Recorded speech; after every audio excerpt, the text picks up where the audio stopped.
Hello, my name is Bob Calin-Jageman. I'm a professor of psychology and a neuroscience program director at Dominican University in River Forest, Illinois. For this professional development workshop, my topic I was tasked with is the statistics curriculum. What do we want our trainees, undergrad and graduate, to learn and think about to become proficient in statistical inference? First, let me say that this is an impossible question to answer for a number of different reasons. First and foremost, because neuroscience is simply too broad and too diverse for any one-size-fits-all statistical training. Second, because statistical thinking in itself is diverse. There are sharp disagreements among statisticians about the best practices and approaches. There is no approved cookbook for turning data into scientific knowledge, nor will there ever be. But don't quit yet. Even if we can't perfectly answer this question, I think it is important that we at least tilt at this windmill, because statistical inference has become so foundational to how we conduct neuroscience. Despite all the diversity in our field, just shout P is less than 0.05 at a poster floor, and everyone in earshot would smile knowingly. Statistics is in many ways the lingua franca of neuroscience. But just because we all speak it doesn't mean we all speak it well. And it is truly a matter of some critical importance to consider how to help our new trainees become fluent. So what I'd like to do at this time is to offer what I believe are some very general, broad principles for considering in the statistics curriculum for neuroscience. Here are my big six. Today, what I'll do is I'll explain a little bit about each of these, and I'll provide links to some resources I've curated, which I hope you'll find useful. I'll end with some light brooding over the non-statistical issues that we must confront to ensure a strong future for neuroscience. And we should have some time for discussion. Before diving in, I want to clarify that this is just my take. It is a reasonably well-informed take. For the past 17 years, I've taught undergraduate statistics and directed an undergraduate neuroscience program. I've written a statistics textbook, along with lots of free software tools for statistical analysis, and I've been involved in efforts to help improve statistical practice in the neurosciences. The principles I'll discuss make a lot of sense given my experience, but I firmly believe that we do need methodological and statistical pluralism in neuroscience, and I'm excited to discuss here and afterwards your perspectives and experiences on what matters in our statistics curriculum. The first principle I'd like to discuss is that our statistics training should focus on estimation thinking, putting effect sizes, uncertainty, and synthesis at the forefront. Now, currently, our statistical training and usage tends to focus on testing and qualitative forms of inference. In the testing tradition, we ask, does this drug work? And we obtain a test statistic, and we then boil our rich data sets down to yes or maybe decisions, licensing very qualitative claims like, yes, this drug works. Another, even older lens for inference, though, is estimation, where we ask quantitative questions. How well does this drug work? And we answer with an effect size and an uncertainty interval. For example, this drug improved outcomes by 10%, but with a 9% margin of error. Because the estimation approach is quantitative, it's very natural to want to synthesize your research results and combining estimates for different studies to conduct cumulative science. The testing and estimation approaches are two sides to the very same coin. In most cases, they're just algebraic rearrangements of each other. Currently, we tend to focus most of our training on testing, and when we teach estimation, if at all, it's often as an afterthought or as a special application, or we leave off once we get to complex designs. My contention is that strong statistical education would flip this around, would teach estimation first, and then testing as a special case of estimation. Why? Well, first, because that's the proper cognitive progression. We can understand testing better once we've wrapped our heads around estimation. Second, because estimation can help us improve and strengthen testing, for example, by expanding our toolkit to interval null approaches. But third, and probably the most important, is that I believe that estimation helps our students develop epistemic modesty. It helps us better calibrate our claims to the data, which is a critical thing for doing fruitful, productive science. Let me give a quick example. Here is data from a recent paper where researchers asked if a particular gene knockout might change neuromuscular function. We see a lovely figure with all the different data with some error bars. And the conclusion here with a testing approach was that this was not statistically significant. And this led to qualitative claims. This indicates that the knockout mice do not have deficiencies in neuromuscular strength. Later in the discussion, this lack of phenotype was surprising, etc. But this clearly is not the right claim for the data. Not significant is not the same as saying that there's no effect. And yet, in an analysis I did of an entire issue of of eNeuro, about 44% of papers clearly made this invalid claim from the data, what's called affirming the null, took a non-significant result to be clear evidence of no effect. Training and estimation could really help. Let's see how. We'll turn this qualitative question, does this gene affect function, to a quantitative question, how much does it? We'll take this graph, which shows each group, and we'll modify it so that we can see not only each group mean and its mean and confidence interval, but most importantly, the effect size we care about, which is the difference between the two means, how different they are. We can see here that the knockout mouse has slightly lower readings than the traditional, and so we have this delta or difference, which is here, which shows a reduction in the sample, and it has its own confidence interval, and its confidence interval is wider than the confidence interval on either group because it's the product of two unknowns. We're a little bit uncertain about the wild type parameter, we're a little bit uncertain about the knockout parameter, so we're especially uncertain about the difference between the two. If we were to report this as an estimate, what we would see is that there was an 80% reduction in grip strength with a confidence interval compatible with effect sizes as much as a 62% down to 105%. So I'm sorry that I said that wrong. What we would see is that the knockout grip strength was reduced to 80% of control, and that the confidence interval shows us that this is compatible with 62% of control all the way up to 105%. So this is compatible with no effect, but it's also compatible with small to very, very large deficits. This doesn't really rule out the idea that the knockout mice have some serious deficits, and that would be important to know, especially if this was shown to be surprising, and then the researchers use this lack of phenotype to develop a lot of ad hoc theories about why this existed, why there's no effect. So the idea here is that estimation gives us more rich information, more than just a simple test result, and that can help us better calibrate our claims of the data. Students trained in estimation not only would be able to avoid this error, but they'd also know how to prove an effect is negligible, which is something we're always reaching for, and that's part of why we keep misinterpreting these non-significant point null effects. If we want to be able to prove an effect is negligible, instead of testing it against a null of exactly 0, which we can see here is not significant, the exact 0 line, and that's all non-significant means, is that 0 is not quite in the margin of error. What we can do instead is we can specify a null range. So suppose, for example, we decide that any change in neuromuscular function beyond 20%, less than 20% is not especially exciting. What we then do is we inspect the effect size we get. If it's fully within that null range, we can actually say we've demonstrated that it's no more than a negligible effect. If it is outside that range, we can say that we've demonstrated a substantive effect, a substantial effect. And if it crosses those boundaries, we can say that this is an unclear result, and we need more data. When we use an interval null, we get a fuller testing suite. We get a testing system where we can both prove a negative, prove a positive, or have a draw, win, lose, or draw. And if we think about it for a moment, that's exactly how real testing should work, not the kind of way that we do things with a point null, where we say it's either significant or who cares, or significant or it means it's null, all kinds of issues with how we interpret when we have a point null. If our trainees could think in effect sizes and uncertainty, they'd be better equipped to test well. Simulation would also be a cornerstone for good training in statistical thinking. Simulations give us kind of what Papert and others call a micro world, a place where students can explore, they can experiment, they can break assumptions, and by doing so, they can develop kind of implicit understandings upon which we can then hang our mathematical formalisms. Let me give you an example for one that I've helped develop called the Dance of the Means. This was originally developed by Jeff Cumming, my co-author, and this web version was developed by Gordon Moore. And what it lets us do is have a simulated population, an enormous group that we're looking at, and we get to take a sample, and this sample here is a limited data set that one particular researcher can find, and the researcher finds the mean in that sample. If they were to draw another sample, or another researcher were to do the same exact type of experiment, they might get a slightly different result. That's due to sampling error. And we can simulate this and see how sampling error works. We can explore how different sample sizes affect sampling error. We can see how confidence intervals help us mitigate the effects of sampling error.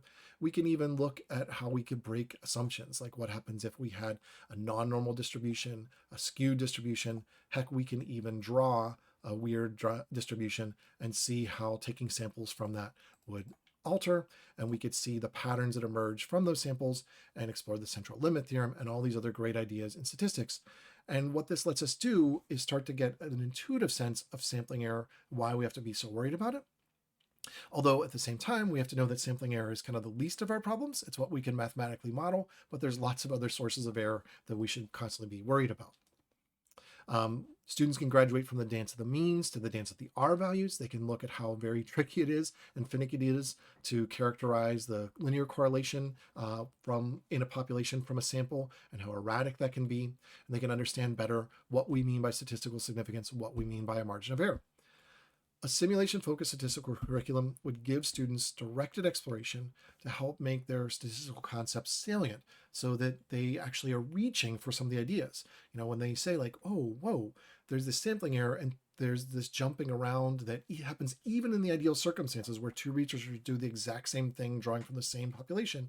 How do we deal with that? How can we agree on what the truth is when we're both getting, different pieces of the elephant? So they're reaching for the idea of a margin of error. They're reaching for the idea of tools to help us quantify their uncertainty. And it goes beyond training.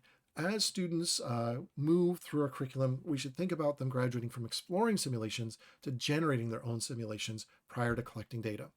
I don't know about many of you, but one of the most valuable experiences I had in grad school was that first class where they ask you to write your own grant. And when I was asked to write my own grant, my instructor at the time, Alice Young, now at Texas Tech, said not only do you write your grant, but you're going to make your figures. You're going to draw the figures you think are going to happen before you collect the data. And if you can't draw that figure, you probably don't know what the experiment's really about yet. We could kind of modernize this, that it really makes sense to train our students how to pre-simulate their experiments so that they could explore what it is that they're really thinking about, what will their analysis strategy be, what are the strengths and weaknesses of their approach. This can really help clarify their thinking. This can help them determine reasonable sample sizes, which is something that we should all be doing, though it's still very rare in preclinical research. And they can explore whether or not the assumptions that they have to lay down are going to be met. So for example, let's say that a student is going to look at gene expression in a particular gene like EGR after animals have both learned and then forgotten a memory. So they're going to measure EGR mRNA 2 weeks after either real or sham training. Before they embark, they would sit down and think about a simulation. They could say, okay, well, the control group, we're going to have to pull data from some type of normal distribution, maybe. The experimental group will pull from some normal distribution, plus they're proposing an increase in EGR, and then we'll assess it with a simple t-test. So all this really requires doing is sitting down and thinking about what will your data look like? How are you going to analyze it? But it immediately raises these really important questions, like, is a normal distribution right for mRNA data? Certainly, if you're going to do RNA-seq and get actual counts, it's probably not. So you're starting to think ahead about what type of analyses are appropriate. Then you say to yourself, well, wait, the normal expression and variation, I'm supposed to know that in advance? How am I supposed to know that? How much of an increase am I really predicting? And am I predicting an additive increase or a percentage increase? This can lead to a lot of frustration at first, but that's good frustration. That's the frustration that comes from being confronted with the fact that your ideas may not really be solid yet, and it may take a little bit of pre-thinking and pre-planning to do a really quality, fruitful experiment. One lesson you might learn from doing this is you might not be ready for a hypothesis test yet. You might not know enough to have a clear quantitative prediction. And hypothesis tests, this sounds weird, are for testing hypotheses, meaning that they should be used when you do have a clear quantitative prediction, you're calling your shot, and you want to prove to the world that you can rule out the null hypothesis and help support your own quantitative prediction. When you don't have enough information to do a hypothesis test, you might be better off doing a descriptive study where you merely try to quantify the amount of gene expression changes with some reasonable amount of uncertainty and use a planning for precision approach. In any case, students who are asked to do this type of thing will likely be finding themselves scrambling to try to find this background information and think hard about it. So they might, for example, find a previous finding that EGR expression goes up by a full standard deviation when it's treated with KCL. And so they might start to get some ideas about how much they might expect with learning or with forgetting. So from that, they might be able to start implementing some things into their simulation. So we might be able to draw this from sample where there's a full standard deviation increase. And let's say they look at the literature and they say, oh yeah, 6 is pretty typical for these types. We'll do 6 samples per group. We'll use an alpha of 0.05. And once you start to fill this in, then we can put this in a loop and we could simulate the data over and over again and check to see the p-value. Will it come out significant? And this is, again, simulating the situation in which you, the experimenter, are right. So we put this in a loop, we tally the outcomes. How often will the researcher reach a statistically significant finding when in fact they are right, when this is exactly true and everything is mathematically idealized to be exactly as the t-test model proposes? In this particular case, even with this very strong effect, with the typical samples we often use for qPCR experiments, their power would be 33%, meaning even when they're right, they'll more often than not miss the real truth. We often have really poor intuitions about sampling error and power. And so working through this helps you really hone your statistical thinking and develop quality experiments. And it's hard to do, but it forces us to clarify and think before we leap. And we can look at something much more interesting, which is not just will it be statistically significant, but how accurate will your study be? So let's here plot the effect size we get in the simulation versus what we have specified or stipulated to be true. So here's no effect. Here's the true 1 standard deviation effect. And every dot here represents another random draw where we see the amount of difference that we saw in the simulation. And sometimes you'll see it nails it right at the exact standard deviation. Sometimes it's high, sometimes it's low. That's just normal sampling error. And sampling error is quite big because we have a relatively small sample size. What I've also done here is color-coded the studies that are statistically significant. And what you'll notice is even though this dance around the real truth is unbiased, meaning we have both high and low samples, amongst the statistically significant samples, that's not the case. When we say that something has low power, it's not just that it often misses, it's that when it hits, it only does so by overestimating the true effect, because the criterion for statistical significance is much higher than the truth. And so what we can notice is that the significant results always overstate the truth. In this particular scenario, the typical statistically significant result is 70% larger than the real effect.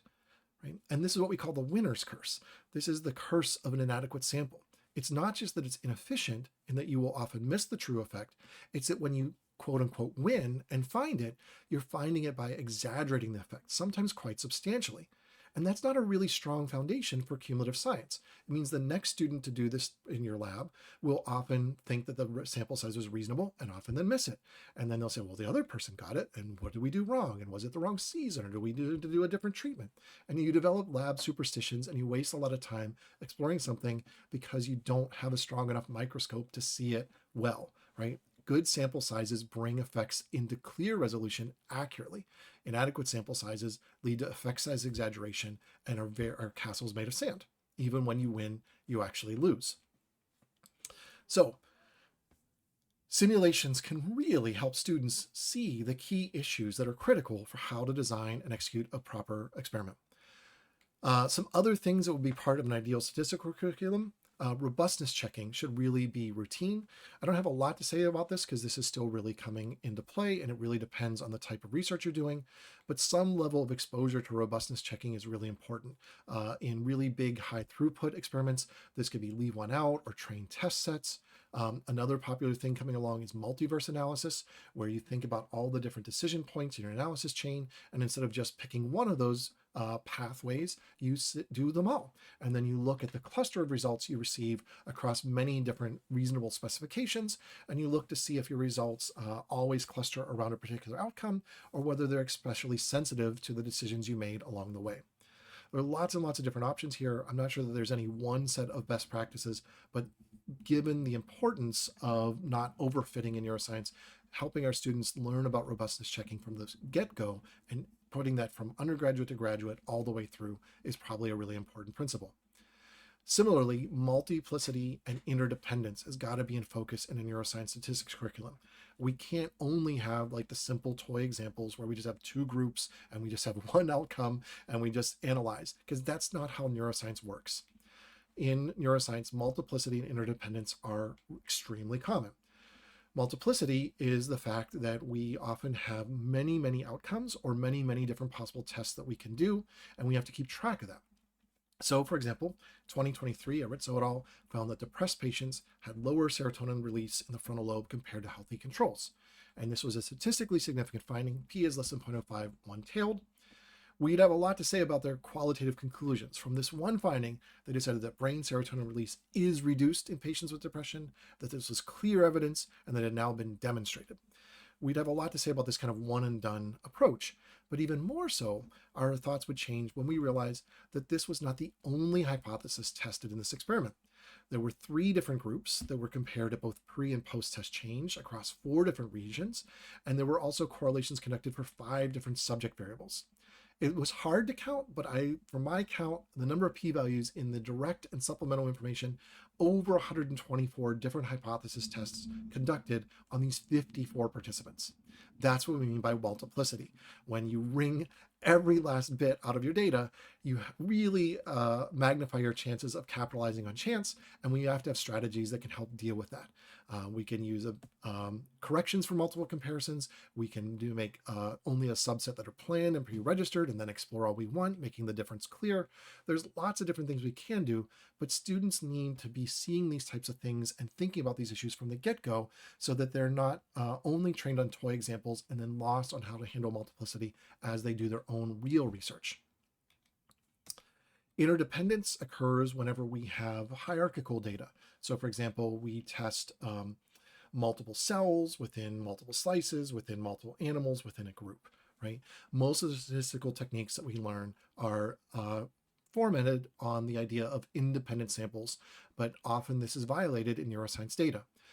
And this raises real issues. So here, for example, is a study in eNeuro where they had 9 mice that they recorded 220 different cells from in a saline group, 3 mice that they recorded 120 cells from in a ketamine group, and 4 mice where they recorded 120 cells from in a different ketamine group.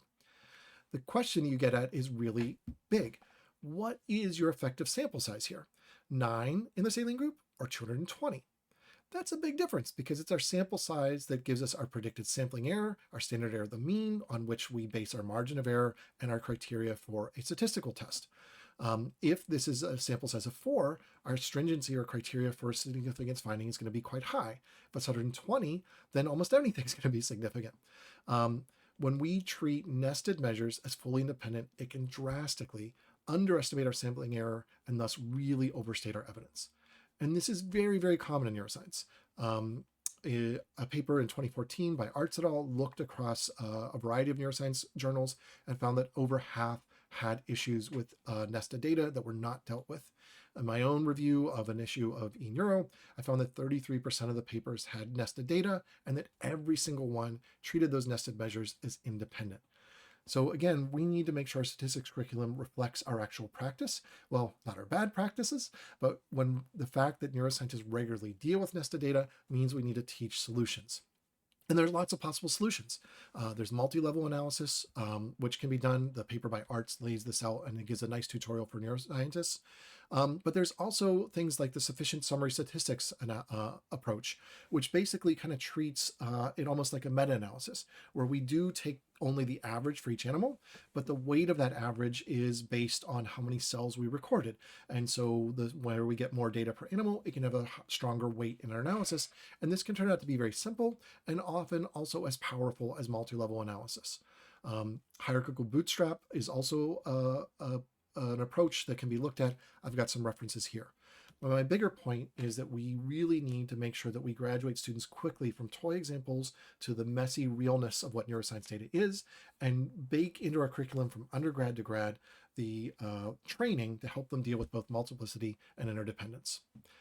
Throughout this training, I think it makes sense to bake in open science the whole way, to pull open science data sets, to help students see what a pre-registration is and what it's used for, to help train them on the pre-registration and have projects where they might pre-register and help make that clear line between what their predictions are versus what their exploratory data analyses are.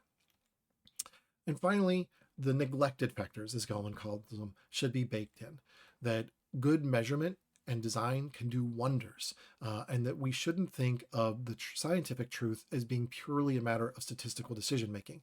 The scientific truth is based on the quality of the design, the corroborating evidence that we can develop from controls, from the quality of the measurement and the validity of the measurement.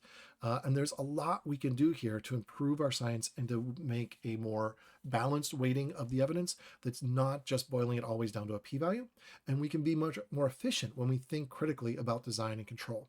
So, for example, using positive and negative controls judiciously can really help interpretability, especially when we get results that are surprising or contrary to our expectations.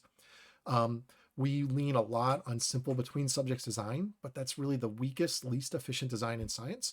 Of course, in neuroscience, where we might have to sacrifice animals to get recordings within subjects isn't always possible, but we can do matched pairs. For example, we could do a pretest on a key factor that's related to our outcome, match animals up, and then assign them to groups and track what happens. And that can be a dramatic efficiency.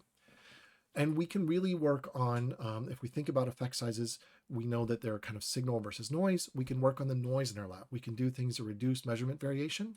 Reducing your measurement variation by just 20% is as helpful as increasing your sample size budget by 60%. So we can help students think through these strategic decisions and think about the real importance of design and measurement for making quality experiments. So here is my dream. Imagine a world in which our trainees gain deep statistical insight through simulation, moving on to analyzing open science data sets that are simple at first, but increasingly with projects that require thoughtful handling of multiplicity and interdependent data. As they progress, they begin to use simulations to plan their studies, integrating pre-registration into their workflow when that's reasonable, and they start integrating robustness checks to help validate their findings. Throughout their training, they learn good design and measurement principles to help them get maximum knowledge per data point. What a lovely future we'd have. Now, while that's a sunny, lovely outlook, I also want to throw in some concerns about whether or not we'll ever see this wonderful future that we might all dream of. So here's a statistics puzzler. Professor Y is tenured at prestigious School of Medicine. An R01 renewal is due soon, and the lab is conducting key experiments that will demonstrate productivity. What are the odds of their lab failing to obtain P is less than 0.05 if the university provides only a 30% salary commitment? And the idea here is that statistical training and reporting guidelines cannot compete against incentive structures and cultural ideas that we know are antithetical to the disinterested pursuit of science. Or as Upton Sinclair said a long time ago, it's very difficult to get someone to understand something when their salary depends on their not understanding it. We know that we have issues where there is too much riding on productivity and grants, and there is nothing that can ruin the disinterested pursuit of science more than that. And statistical training will routinely be ignored when your back's against the wall and you need results rather than you're pursuing them out of the sheer interest in knowing the real truth. So these are my particular 6 for ideas about what we could put into our statistical training. Hard to realize, but I think worth thinking about. I have a bunch of resources I've curated that I think could be helpful for thinking about your own statistics curriculum. And I'm super excited for your own feedback or comments or ideas that I could help integrate into my own. So thank you for your attention, and thank you for Society for Neuroscience for organizing this symposium.